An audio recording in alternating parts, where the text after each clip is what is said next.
There's a specific moment I keep coming back to. Somewhere on I-70, past the Indiana border, right around the time the sun started going orange. She'd taken her shoes off. Feet on the dashboard. She was reading something on her phone and laughing quietly to herself. And I thought, I don't know this woman at all. She lives 14 feet above my ceiling. I've waved at her in the hallway maybe 60 times. And I don't even know her last name. But I wanted to.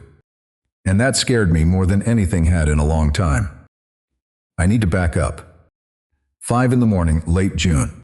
The parking lot behind the Greystone apartment smelled like wet asphalt and cut grass. I was loading the last of my gear into Leo's truck. Cooler, duffel bag, a box of granola bars I'd bought the night before because I kept forgetting to eat on long drives. The truck was a white Ford F-250, older than most of the tenants in the building, and it ran on faith and regular oil changes. Leo had lent it to me for the week because my Civic couldn't haul the mower trailer. He was 3 states away in Columbus, and I needed to pick up a commercial mower his brother-in-law was selling for cheap. My name is Jake Calloway. I'm 33, and I run a landscaping business by myself. 1 truck, 1 mower, 1 blower, 1 guy who quotes jobs too low because he doesn't like talking to people long enough to negotiate. I moved into Greystone 18 months ago. Apartment 2B, ground floor, south-facing, too much sun in the afternoons. Before that, I lived in a house on Birch Lane with my ex-wife, Dana. We were married for 4 years and divorced for a year and a half. The house went to her. I got the Civic and a savings account that looked like a college student's. The divorce wasn't loud. That's what people don't understand. They picture thrown plates and slammed doors, but ours was quieter than that.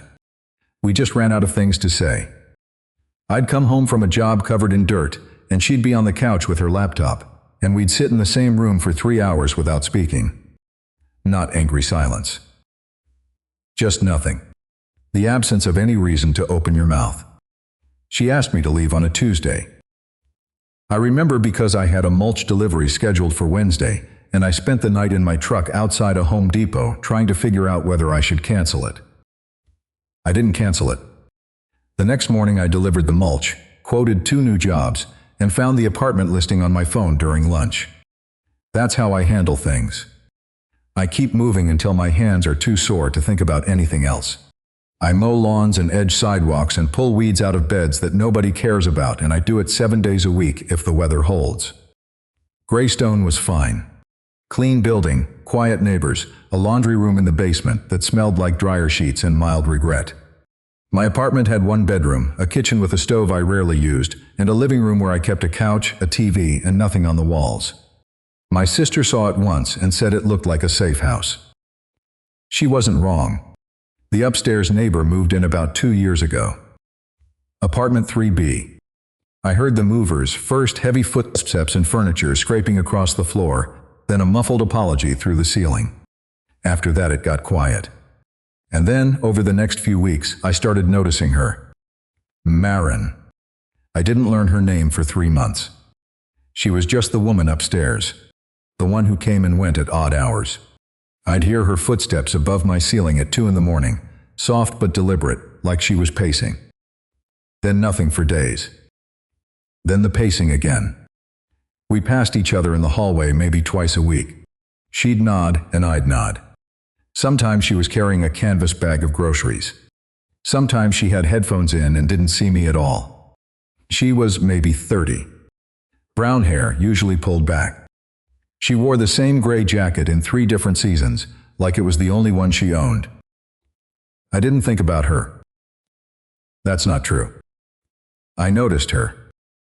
But I didn't let myself think about her, which is a different thing, and if you've been through a divorce, you know the difference.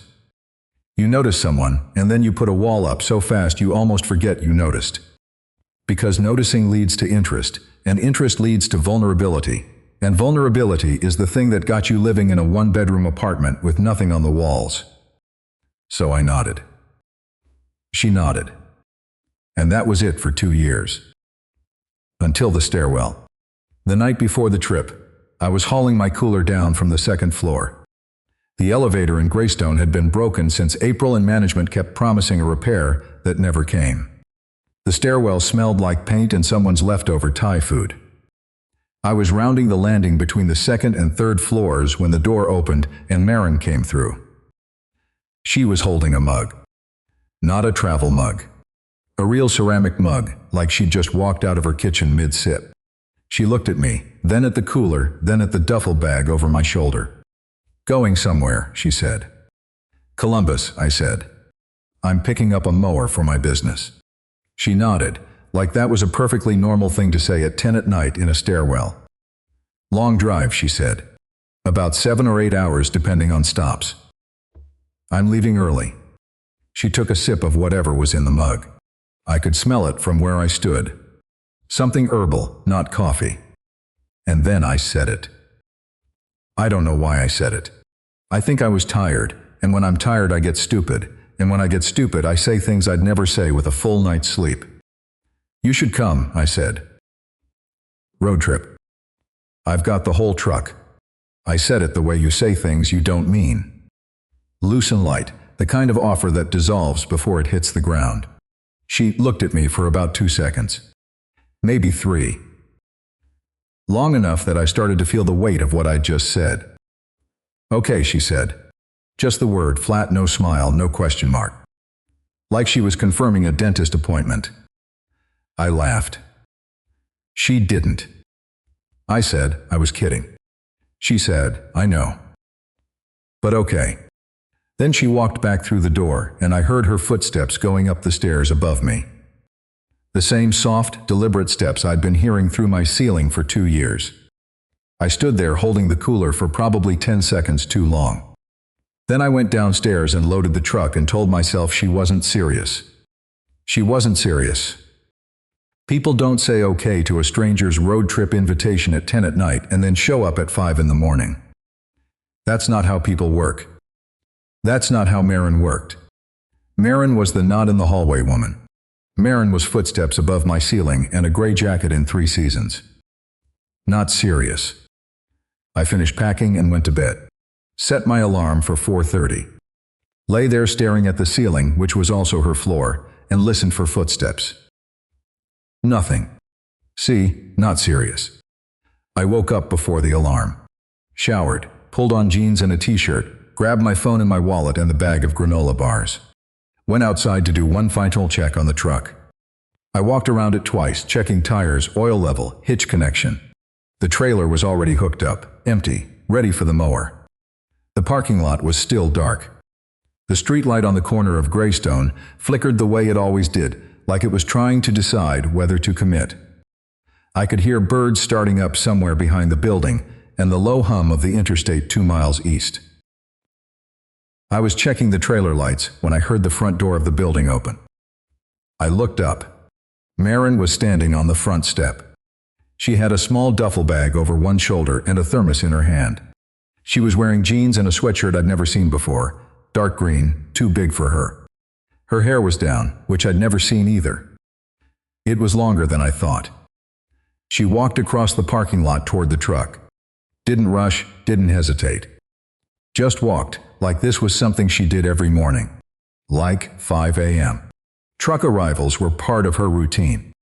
She stopped about 6 feet from me and held up the thermos. "I made coffee," she said. "I didn't know how you take it, so it's black." I stared at her. I'm sure my face was doing something ridiculous. Surprise probably, and confusion. The kind of expression that makes you wish you'd prepared a response for a situation you were sure would never happen. "You're here," I said. "You invited me." I was kidding. She shrugged with one shoulder. "You said Columbus, 7 hours." "I've never been to Columbus." I didn't say anything for a second. There was a version of this where I told her no. Where I said I appreciate it, but I'm going alone. This is a work trip, I don't really know you. This doesn't make sense. That version was reasonable. That version was safe. I opened the passenger door. She climbed in. Set the thermos in the cup holder. Put her bag on the floor between her feet and looked straight ahead through the windshield, like she'd been sitting in this truck her whole life. I walked around to the driver's side and got in. Adjusted the mirror for no reason. Put the key in the ignition. The engine turned over on the second try. Leo's truck always needed two. I pulled out of the parking lot and turned east toward the interstate. The sky was that gray-blue color it gets before sunrise, when the world looks like hasn't decided what kind of day to be yet. Neither of us said anything for the first 7 minutes. I counted. Not on purpose. I just noticed the clock on the dash when we pulled out, and I noticed it again when she finally spoke.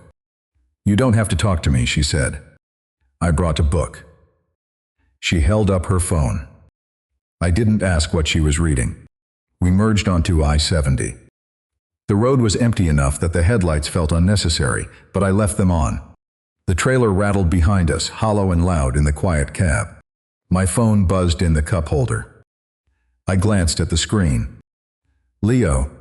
I picked up on speaker because I was driving, and because I'd forgotten that Maren was in the truck, which sounds impossible given that she was 3 feet away from me, but my brain hadn't caught up yet. "Jake," Leo said. His voice filled the cab like he was sitting in the back seat. Leo talks at a volume that suggests he's never been in a room that was small enough for his voice. "You on the road yet?" "Yeah. Pulled out about 20 minutes ago." "Good. Claire's making brisket when you get here. You want cornbread or rolls?" I glanced at Maren. She was looking out the window. If she was listening, she didn't show it. "Rolls," I said. "Thanks, man." "You remember where the house is?" "I've been there 4 times, Leo." "I know, and you still got lost the last 2. Claire says to use the GPS this time.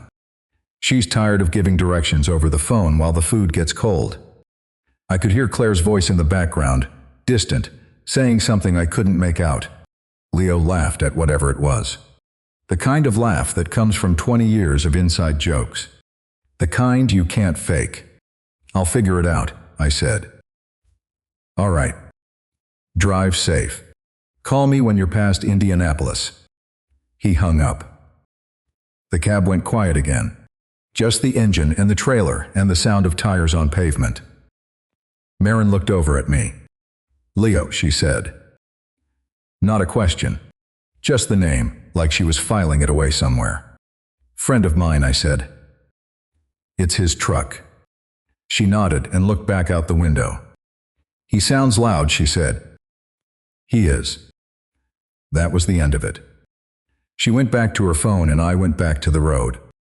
The sun wasn't up yet, but the sky was starting to lighten along the edge of the horizon, pink and thin, like something too fragile to look at directly. I had a plan for this trip. Leave at 5, drive 7 hours, pick up the mower, stay 1 night at Leo's, drive back the next day. Simple and clean, the kind of plan that doesn't leave room for surprises. Maren was not part of the plan. She was sitting in the passenger seat of a truck that wasn't mine, drinking coffee she'd made at 4 in the morning, reading something on her phone with her knees pulled up to her chest. And I had no idea what her last name was, or what she did for a living, or why she'd said okay to a stranger's throwaway joke in a stairwell that smelled like old paint. But she was here. And the road was long. And for the first time in 18 months, the seat next to me wasn't empty. I didn't know what to do with that. So, I drove. The first hour was the worst. Not bad, just thick. The kind of silence that has weight to it, where you can feel the other person choosing not to speak, and you're choosing not to speak, and both of you know that the other one is choosing, and the choosing itself becomes louder than anything either of you could say. I kept my hands at 10 and 2.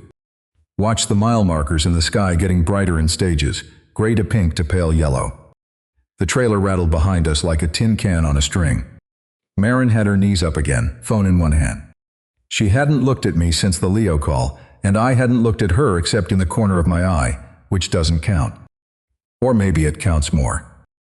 I've never been good at the rules of looking. Somewhere past Richmond, Indiana, she reached for the radio. She didn't ask. Just turned it on. The dial was set to a country station Leo must have programmed, because I don't listen to country, and I don't think Maren does either. A man was singing about a truck and a girl and a Friday night, which felt too on the nose for what was happening. She turned the dial and got static, then more static, Then a morning talk show where two people were laughing about something that wasn't funny. She landed on a station playing something with a piano. Soft, no lyrics. She left it there and looked out the window. The piano filled the cab like a third person. Not awkward, not comfortable, just present. I turned it down one notch. She turned it up half a notch. Neither of us said anything about it. That's how the first 90 minutes went. Piano music and mile markers and the smell of her coffee going cold in the thermos. We stopped for gas outside Dayton. I filled the tank while she went inside the station. She came back with 2 paper cups of coffee from the machine, the kind that tastes like someone described coffee to a person who'd never had it, and they did their best. She handed me one, and I took it with both hands. "Thanks," I said. "It's terrible," she said. "I tasted it before I bought yours." She was right.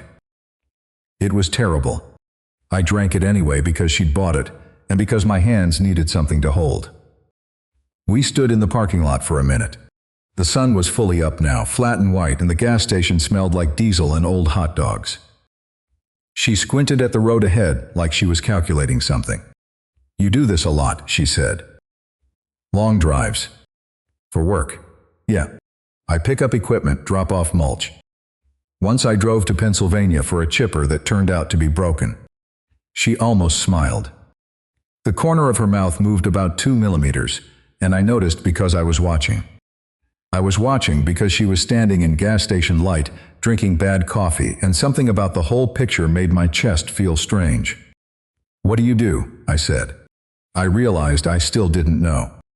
She took a sip and looked at her cup like the answer was in it. "I translate things," she said. "Like languages?" "Books, documents, legal stuff sometimes. French and German mostly, and some Italian." I didn't know what to say to that. I'd spent 2 years living below a woman who spoke 4 languages and I hadn't known. I'd been nodding at her in the hallway while she was upstairs, turning one language into another, and I was downstairs trying to keep a lawnmower running. "That's why you're up at 2 in the morning," I said. She looked at me. "I hear you walking around," I said. "Through the ceiling." Something crossed her face, not embarrassment, but something closer to surprise, like she'd forgotten that floors work in both directions. "I pace when I'm stuck on a word," she said. "Sorry about that." "Don't be sorry. I liked it, knowing someone was up there." That came out wrong. Or maybe it came out right. I don't know.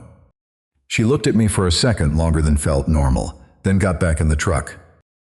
We pulled back onto the highway. The bad coffee sat between us in the cup holders like evidence. I should tell you something about the drive. There's a stretch of I-70 between Dayton and Columbus, where the road is straight and flat, and the fields on either side go all the way to the edge of the sky. It's the kind of landscape where nothing happens. Where you could drive for 40 minutes and see nothing but corn and telephone poles, and the same cloud sitting in the same spot like it forgot to move. That's where I missed the exit. I don't know how. I've done this drive 4 times. But I was listening to Marin talk about a book she was translating, something about a woman in post-war Lyon who wrote letters to a man she'd never met, and I wasn't paying attention to the signs. She was explaining how the French word for missing someone is the same as the word for being absent, and how that changes the entire meaning of every letter in the book, and I was nodding like I understood when I didn't. Not entirely. But I understood enough to want to keep listening, and that was the problem. By the time I realized we were 20 miles past the exit, I pulled over and checked the GPS on my phone. The detour added about 2 hours through back roads I'd never seen. "I'm sorry," I said. She looked at the GPS, then at me. 2 hours, she said. "Yeah." She leaned back in her seat and pulled her knees up. "I've never been to Ohio," she said. "Show me Ohio." So I did. We took Route 40 through towns I couldn't pronounce, past barns with faded paint and churches with white steeples and a diner called Patty's that looked like it hadn't been renovated since 1974. Marin pointed at it. "We should stop," she said. We stopped. Patty's had 6 booths, a counter with swivel stools, and a waitress named Donna who called everyone on and meant it. The coffee was slightly better than the gas station. The pie was pecan, and it was the best thing I'd eaten in weeks. Maren ordered coffee and a slice, and sat across from me in the booth by the window. The sun was coming through the glass at an angle that made everything look warmer than it was. Or maybe it was warm. I couldn't tell the difference anymore. She wrapped both hands around her mug. Long fingers, no rings. I noticed that, and then I noticed myself noticing it, and I looked away. "Can I ask you something?" she said. "Yeah." "Why'd you invite me?" I moved my fork around the plate. "Because I'm an idiot when I'm tired, I told you that." She shook her head. "You said that, but you opened the door." I looked at her. She was watching me with the same expression she'd had in the stairwell. Not blank, just still, like she was waiting for something real. "I don't know," I said. And that was the truth. I didn't know why I opened the door. I didn't know why I'd said, "Come to Columbus." I didn't know why, when she showed up at 5 in the morning with a thermos and a green jacket that was too big for her, I felt something unlock in my chest that I'd spent 18 months keeping shut. The silence lasted about 4 seconds. Then Donna came by and refilled the coffee, and the moment dissolved. After Patty's, we got back in the truck. Maren pulled a laptop out of her bag, which surprised me. She opened it on her knees and started typing. The screen reflected off the passenger window, and I could see fragments of text in a language I didn't recognize. "Is that German?" I said. She nodded without looking up. "Legal contract for a medical device company in Munich." I watched the road while she typed. The clicking of her keys became its own kind of music, mixed with the engine and the gravel shoulders and the wind through the cracked window. Every few minutes she'd stop typing and mouth something silently, just her lips moving without sound, testing a phrase to see how it fit. Then she'd type again. I'd never watched someone work like that before. Not Dana. Dana worked at a laptop too, marketing stuff for a tech company, but she'd always close it when I came in the room. Like her work was a private thing I wasn't supposed to see. Maren worked with the screen facing me, and her lips moving and her fingers pausing and starting, and she didn't seem to care that I was 3 feet away. Or maybe she'd forgotten. She said something in German. Quiet, almost to herself. I didn't understand a word of it. But the sound of it did something. Like hearing a song you don't know the lyrics to, but the melody gets inside you anyway. Sorry, she said. I talk to myself when I'm working. You're fine, I said, and I meant it. My phone rang, and I checked the screen. Leo again. I picked up. Jake, where are you? You should be here by now. Claire's asking. I glanced at Maren. She was looking at her laptop, or pretending to. I missed an exit, I said. Took a detour. I'll be there in about 3 hours. 3 hours? Leo's voice went up a register. What happened? You break down. No, I just missed the turn. I'm on Route 40. Route 40? That's farm country. What are you doing on Route 40? Enjoying the scenery, Leo. There was a pause. Leo's pauses are rare, which makes them noticeable. I could hear Claire saying something in the background again.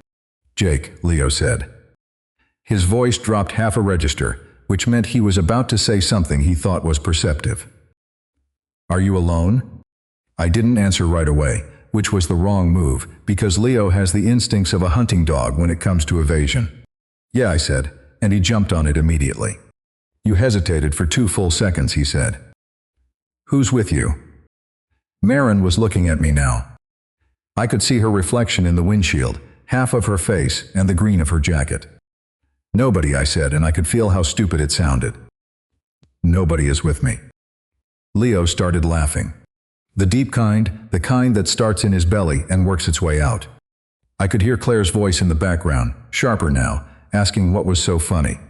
Bring her, Leo said. What? Whoever she is, bring her. Claire's making brisket and there's plenty. You know Claire cooks for 12 even when it's just us. I could hear Claire in the background now, clearly. She was saying something about the guest room and clean towels. She'd gone from 0 to hostess in about 4 seconds, which is how Claire operates. Leo once told me that Claire doesn't have a casual mode. She's either asleep or she's preparing a meal for someone who doesn't know they're coming to dinner yet. Leo, I said. There's nobody. 3 hours on farm roads, Leo said. You're not alone.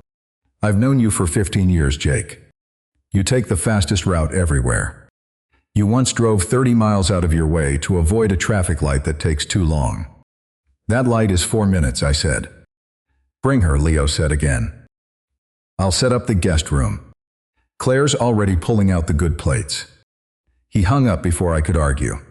The cab went quiet and Maren closed her laptop slowly. He seems nice, she said.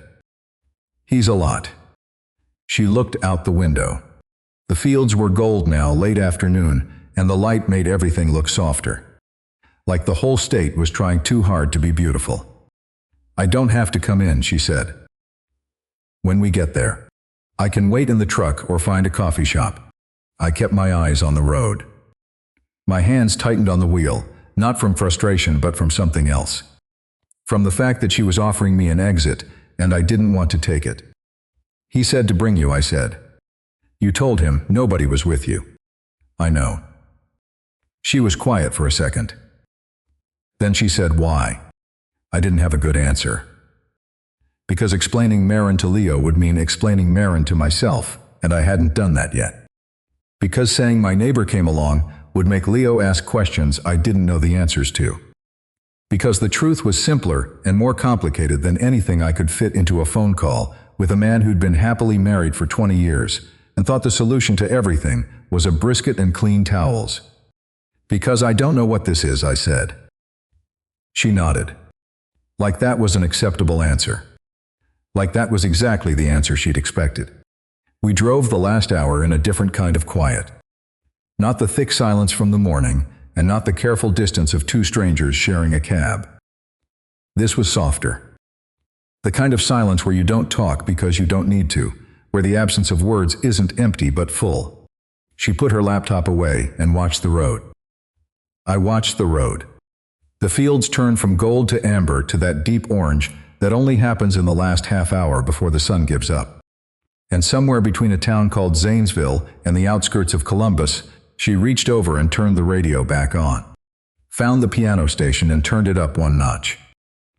I didn't turn it down. Leo's house looked like him. Loud, a little too much, warm in a way you couldn't argue with. Two-story colonial on a cul-de-sac with a flag on the porch and a garden out front that somebody actually maintained. I could tell by the mulch. Fresh cedar laid thick, edges clean against the brick border. Somebody cared about that garden. I pulled the truck into the driveway next to a silver minivan and killed the engine. The white F-250 ticked in the evening air. Behind us, the trailer sat empty and patient. Maren hadn't moved. She was looking at the house through the windshield with an expression I couldn't read. Not nervous. More like she was cataloging the place, filing it somewhere in that quiet brain of hers. The front door opened before I could say anything. Leo came down the porch steps in bare feet, khaki shorts, a barbecue apron that said something I couldn't read from the truck. He was bigger than you'd expect from his voice, and his voice already suggested a large man. 6'2", wide through the shoulders, a beard he'd been growing since before beards were a personality trait. Jake Calloway, he said, arms out like I'd been gone for years instead of 4 months. He pulled me into a hug that cracked something in my upper back. Then he stepped away and looked past me at the truck. At Maren. She'd gotten out on her side and was standing by the passenger door with her bag over one shoulder and her thermos in the other hand. The green jacket, her hair still down. Leo looked at me, then at her, then back at me with a grin spreading across his face. Nobody, huh? He said. Leo. Nobody with the thermos and the overnight bag. Leo, this is Maren. She's my neighbor, and she came along for the ride. Leo walked around the truck and offered Maren his hand. He shook it the way Leo shakes everything, like he was trying to communicate through grip strength alone. Maren, he said. I'm Leo. My wife Claire is inside pulling out the good plates, which means she already knows you're here, which means there's no point in Jake pretending you don't exist. Maren looked at me. The corner of her mouth moved. He talks about you the same way he talks, she said to Leo. Leo laughed so loud a dog barked 2 houses down. Claire appeared in the doorway.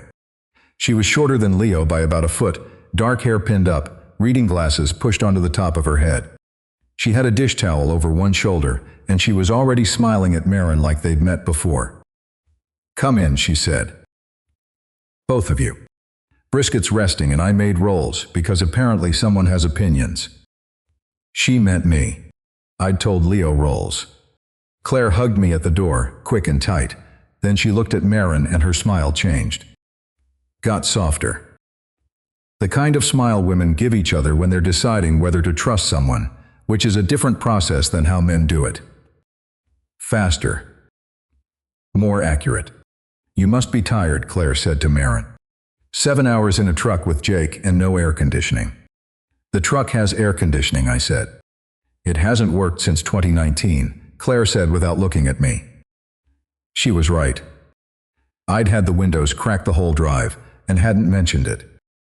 Claire led Marin inside and I heard their voices moving through the house getting farther.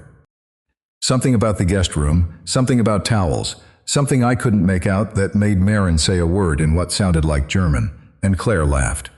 I stood on the porch with Leo. The evening was warm and the street was quiet, and somewhere in the cul-de-sac a sprinkler was running on a timer. Leo crossed his arms and leaned against the railing. "So," he said, and let the word hang there between us. I didn't take the bait.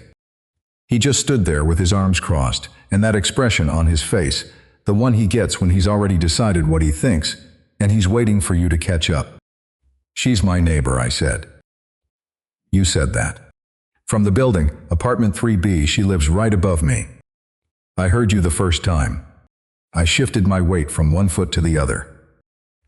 The sprinkler clicked through its cycle somewhere in the dark. "It's not what you think," I said. "I don't think anything. I'm just standing here. You're standing there with a face." "I have a face, yeah. I've had it for 46 years. You know what I mean." Leo uncrossed his arms and sat down on the porch steps. He patted the spot next to him the way you'd call a dog over, and I sat down because I've been sitting when Leo tells me to sit for 15 years. The streetlight at the end of the cul-de-sac was the same flickering kind as the one at Greystone. I stared at it because it was easier than looking at Leo. "You drove 7 hours with her," Leo said. 8.5, because I missed the exit. Leo made a sound, not quite a laugh, something between a cough and a confirmation. Like the missed exit told him everything he needed to know. "Jake," he said. And then nothing for a second. When Leo pauses, it feels like weather, like something building on the horizon. "Yeah. When's the last time you did something that didn't make sense?" I looked at him. "When's the last time you did something you couldn't explain to yourself? Something where you just did it and figured out why later?" I thought about it and couldn't come up with an answer. If this story is landing with you, consider subscribing. The channel has more like it, and your support means everything. "That's the problem," Leo said. "You've been making sense for a year and a half. You've been running your little business and mowing your little lawns and going home to your little apartment and making perfect sense every single day. And you're miserable." "I'm not miserable. You drove on Route 40 for 2 extra hours through farm country. You're having dinner at my house with a woman you didn't tell me about. You invited a stranger on a road trip because you were tired and your mouth got ahead of your brain." Leo leaned back on his hands. "That's not a guy who's fine. That's a guy who's so hungry for something to not make sense that he'll blow up his own schedule to feel alive for 8 hours. I didn't say anything because I didn't have anything to say. Or I had too much to say and none of it was organized enough to come out." "She seems good," Leo said. "You've known her for 90 seconds. I've known you for 15 years. That's long enough to see what 90 seconds with the right person does to your face." I pressed my palms against the concrete step. It was still warm from the day. "I don't know what I'm doing," I said. Leo put his hand on my shoulder, heavy and warm, and held it there. "Good," he said. "That's the first honest thing you've said all day." We sat there for a while. Claire's voice came through the screen door, and Marin's voice under it, quieter, and the sound of something being set on a table. Silverware maybe, or glasses. Leo told me about the mower. His brother-in-law had it in the garage, serviced and ready. We could load it in the morning, hook up the trailer, be back on the road by 10. The mower. The reason for the trip. The thing that was supposed to be the whole point. I'd nearly forgotten about it. Dinner was brisket and rolls, and a salad Claire made with something she grew in the garden out front. We ate at the dining room table, which had 4 chairs and 4 place settings, like they'd been expecting all of us the whole time. Leo sat at the head. Claire sat across from me, and Marin sat to my right, close enough that when she reached for the rolls, her sleeve brushed my arm. Leo talked. Leo always talked. He told a story about a fishing trip where he fell out of the boat and lost his phone. He told a story about the time Claire locked her keys in the car at a grocery store, and a 12-year-old picked the lock in 30 seconds. He talked with his hands, and his voice filled the room the way it filled the truck cab, like a thing that occupied physical space. But between the stories, in the gaps where Leo took a breath or reached for his glass, I watched him look at Claire. Not stare, not gaze, just look. The way you look at something you've been looking at for 20 years and still find worth looking at. She'd say something about the garden, or the neighbors, or the leaking faucet in the upstairs bathroom, and he'd turn toward her with his whole body. Not just his head. His shoulders, his chest, everything. Like she was magnetic, and he couldn't help it and didn't want to. And Claire would catch him looking and not react at all. She'd just keep talking, mid-sentence, and her hand would find his forearm on the table and rest there for a second, and then she'd pull it back and ask Marin about the translations. 20 years of that. 20 years of looking at someone across a table and meaning it. I picked at my brisket and tried not to think about the 4 years I'd spent across a table from Dana, where the looking had stopped somewhere around year 2. After dinner, Claire took Marin upstairs to show her the guest room. Leo and I did dishes. He washed and I dried, and the kitchen smelled like soap and leftover brisket and the faint green scent of whatever Claire was growing in the window box. I heard them upstairs. Claire's voice through the ceiling and Marin's underneath it. The same configuration as my apartment. Someone above me, walking and talking, and me down here listening. Leo, I said, what did Claire tell Marin up there? Did she mention what they talked about? Leo handed me a plate and didn't look at me. Claire said your neighbor asked what you were like before the divorce. And Claire told her you were the same, except you used to laugh louder. I dried the plate and set it on the stack. Claire told her something else too, Leo said. She told her that the first time she met me, she thought I was the loudest, most obnoxious person she'd ever been in a room with. And that the second time she met me, she thought the same thing. And the third time too. But by the fourth time, she realized the noise was just how I kept people from getting too close. And that underneath it I was the most scared person she'd ever met. Leo turned off the water and dried his hands on the apron. I'm telling you this because Claire sees things, he said. And Claire told Marin that you remind her of me before I stopped being scared. Same walls, different material. The kitchen was quiet except for the clock above the stove. One of those old analog ones with a second hand that ticked loud enough to count. I leaned against the counter and looked at the stack of clean plates. 4 plates, 4 settings, like this was a normal evening. Like this was what life looked like when you stopped running from it. Leo hung the dish towel on the oven handle and turned to me. The mower's in the garage, he said. We'll load it at 8. You'll be on the road by 10. And then you'll be back in that apartment with that woman 14 feet above your ceiling, and you'll go right back to nodding at each other in the hallway unless you decide not to. He said it the way Leo says everything. Loud, direct, without apology. I went upstairs and stood in the hallway outside the guest room. The door was open a crack and the light was off. I could hear Marin's breathing, slow and steady, already asleep or getting close. I stood there for a long time. Long enough that the hallway felt like the stairwell at Greystone. Long enough that I could hear the same kind of silence, the kind that isn't empty, the kind that's asking you a question. I went to the couch in Leo's living room and lay there in the dark. The ceiling above me was someone else's ceiling, not Marin's floor.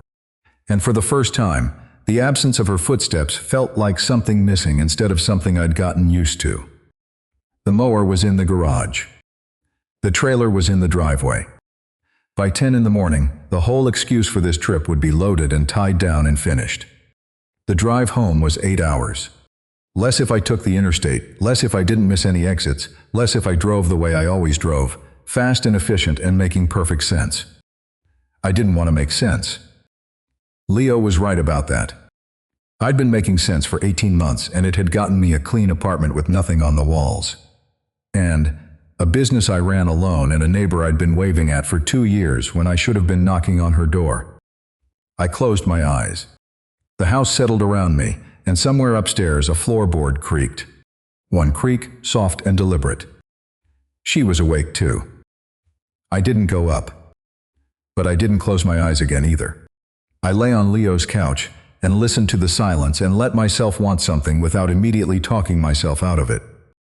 Which doesn't sound like much. But for me, at that point, it was everything.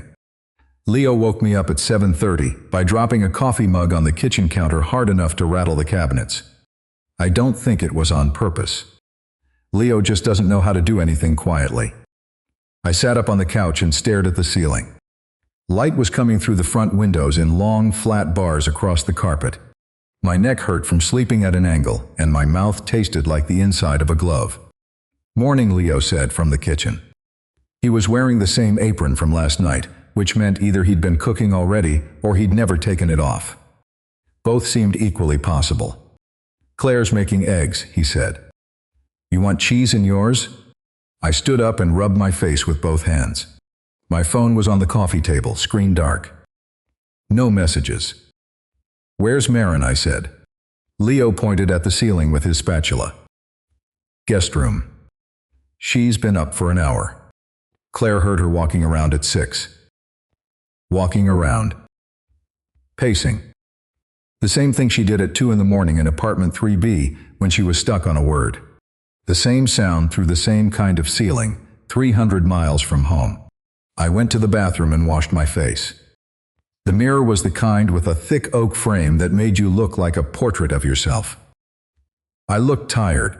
Not bad tired, just different tired. Like I'd slept enough, but the part of me that needed rest wasn't the part that sleeps. Breakfast was eggs and toast and sliced fruit that Claire had arranged on a plate like it was a restaurant. The 4 of us sat at the same table with the same 4 settings, and Leo talked about the mower and the trailer hitch and how his brother-in-law had replaced the blades last month. Marin ate slowly. She had her hair pulled back again, the way it usually was at Greystone. The green jacket was over the back of her chair. She listened to Leo and nodded in the right places, and her eyes moved to mine once, twice, and a third time that lasted half a second longer than the first 2. I looked away every time, and every time I felt the looking land somewhere in my chest before I could stop it. After breakfast, Leo and I loaded the mower. His brother-in-law had left it in the garage, a 48-inch commercial zero-turn that weighed more than it looked. We got it up the ramp and onto the trailer and strapped it down while the sun came up hot through the open garage door. Leo handed me a ratchet strap and leaned against the truck bed. "You sleep at all?" he said. "Some." He didn't push it. He just stood there in the garage light with his arms crossed, watching me check the straps. Then he said something without looking at me. "You make sense, Jake, and that's the problem. You always have." I pulled the strap tight and hooked it. "You said that last night," I said. "I'm saying it again. Because you're going to drive home today, and you're going to sit 3 feet from that woman for 8 hours, and you're going to make sense the whole way. You're going to be polite. You're going to be careful.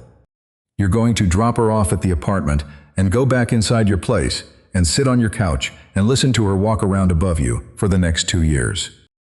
I looked at him. He wasn't smiling. "Don't do that," he said. The truck was loaded by 9. Claire came out to the driveway with a paper bag she said had sandwiches and 2 bottles of water and a note she'd written for Marin, which she tucked into the side pocket of Marin's bag when she thought nobody was looking. Leo and I both saw it, and Marin didn't, and Claire pretended it hadn't happened. Claire hugged me first, then Marin. She held Marin for a beat longer than she held me, and she said something into her ear that I couldn't hear. Marin's hand tightened on Claire's arm, and she nodded once without pulling away.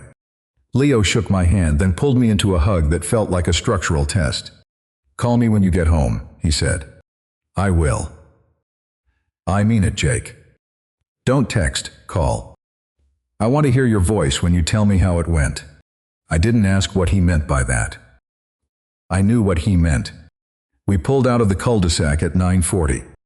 The mower sat heavy on the trailer behind us, and the truck rode lower than it had on the way out. The garage door was closing in the rearview mirror, and Leo and Claire were standing on the porch, his arm around her shoulders, her hand resting on his chest. I took the interstate this time. No Route 40, no back roads, no diners with pecan pie. The GPS said 7 hours and 42 minutes, and I intended to make every one of them count.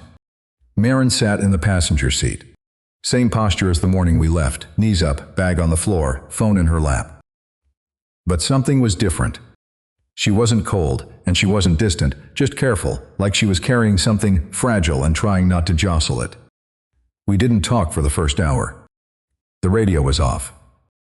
Just the engine and the trailer and the wind through the cracked window and the mower making a dull metal sound every time we hit a seam in the highway.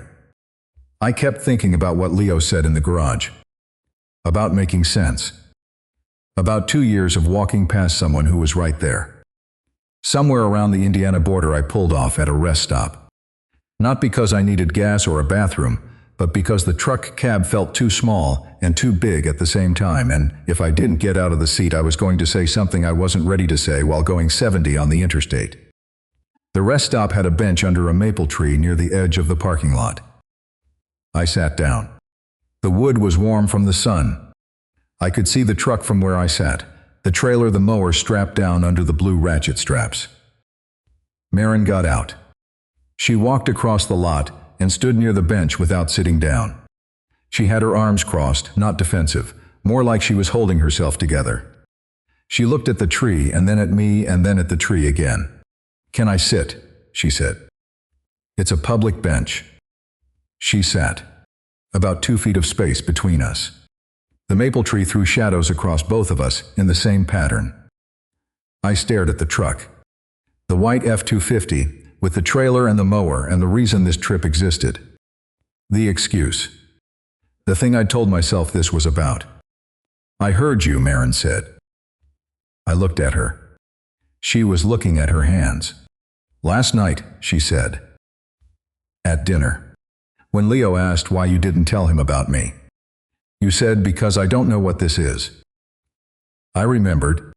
I remembered saying it on the phone, on Route 40, with her reflection in the windshield.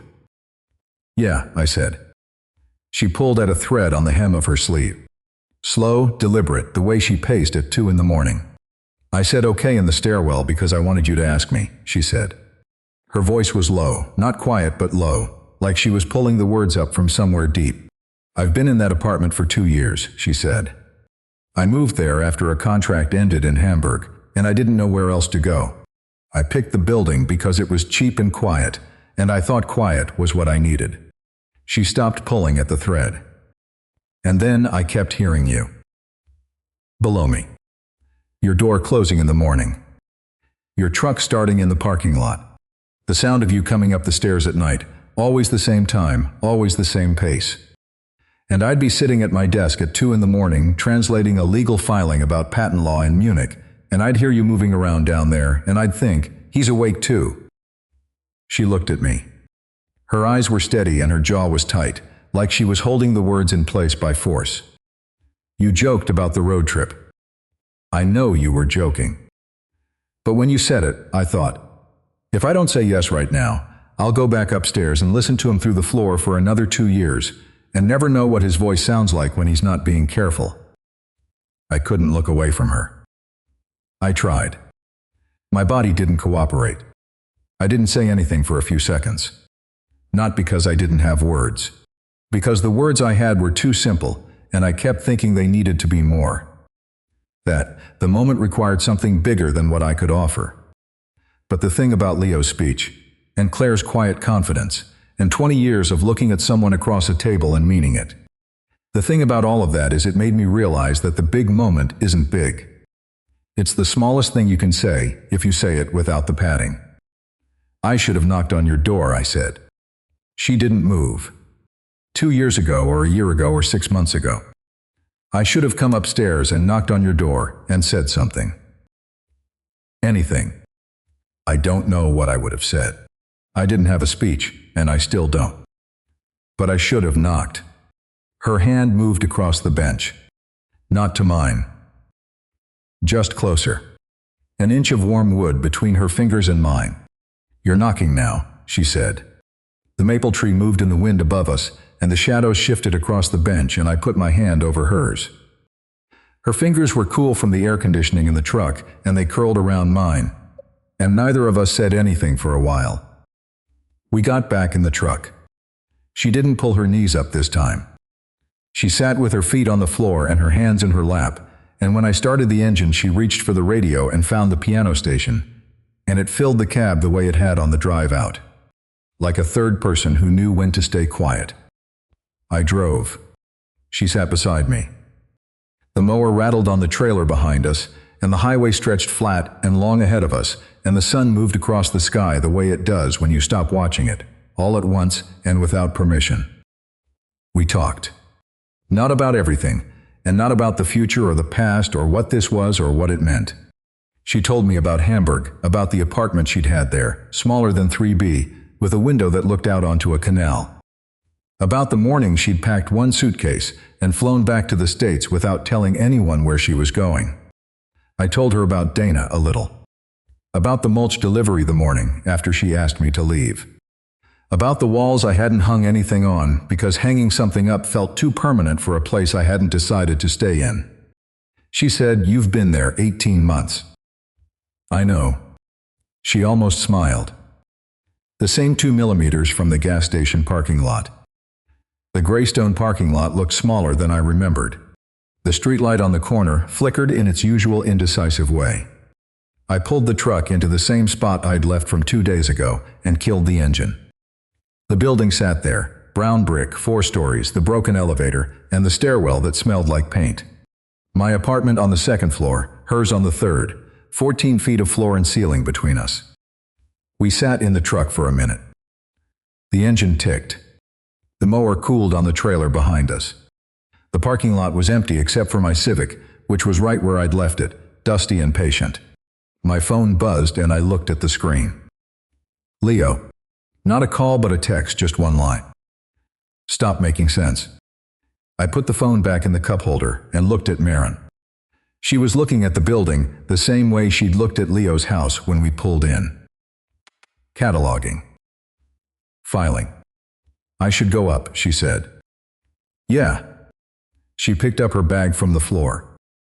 Slung it over her shoulder. She looked at me, and her hand went to the door handle and stopped. Thank you for the trip, she said. And the pie. And the terrible gas station coffee. Any time, I said, and I meant it differently than I'd ever meant it before. She got out. She walked across the parking lot and into the building, and I watched her go. The front door closed behind her, and I sat in Leo's truck in the parking lot for 3 full minutes doing nothing. Then I got out, unhooked the trailer, parked the mower rig along the side fence, and went inside. My apartment was the same. The couch, the TV, the kitchen I didn't use, the walls with nothing on them. It smelled like dust and dryer sheets from the basement laundry. I dropped my bag by the door and put my keys on the counter. Stood in the middle of my living room and looked up at the ceiling. Everything was quiet. I showered and changed into clean clothes and made a cup of coffee with a machine that had been sitting idle for 2 days. The coffee was better than the gas station and worse than Marin's thermos from that first morning. I sat on the couch. It was dark outside now. The streetlight flickered through the window. And then I heard it. Footsteps. Soft and deliberate, directly above me. The same footsteps I'd been hearing through my ceiling for 2 years. The same rhythm, the same pace, the same gentle pressure of someone walking back and forth in a small room in the middle of the night. For 2 years that sound had been background noise. The sound of a stranger. The sound of someone I waved at in the hallway and didn't know. I sat on my couch and listened to her walk. And the sound wasn't background noise anymore. It was a person. A woman who spoke 4 languages and paced when she was stuck on a word and drank herbal tea from ceramic mugs and said okay to things that scared her. I got up. I walked to my front door. I opened it and stepped into the hallway, and the stairwell smelled like paint and old carpet and something faintly herbal drifting down from the 3rd floor. I went up the stairs and I knocked on her door. I didn't have a speech. I didn't have a plan. I had nothing in my hands and nothing figured out, and I was making no sense at all. She opened the door. She was holding a mug, same as the stairwell that first night, same ceramic, same steam, same expression that wasn't blank but still, like she'd been waiting for a sound she'd almost given up on hearing. She looked at me and I looked at her. "Hi," I said. "Hi," she said. And that was the beginning of it. Not a kiss, not a confession, not a grand gesture. 2 people standing in a doorway saying the smallest word in the English language, like it was the first time either of them had used it. I'd spent 18 months keeping my apartment empty, and my walls bare, and my life quiet enough that nothing could hurt me. And the whole time, the person I needed to talk to was 14 feet above my head, pacing in the dark, waiting for someone to knock. Loneliness isn't something that happens to you. It's a door you keep closed, because opening it means you might get wrecked again. And you might. That's the deal. You open the door, and you stand there with nothing in your hands and no guarantee that the person on the other side won't eventually ask you to leave on a Tuesday. But you knock anyway. Because the alternative is 2 more years of listening to footsteps through the ceiling and telling yourself you're fine. If you've ever had someone right there, close enough to hear through the walls, and you let the distance stay because it felt safer, you already know what I'm talking about. There are more stories like this one on the channel. I'll see you in the next one.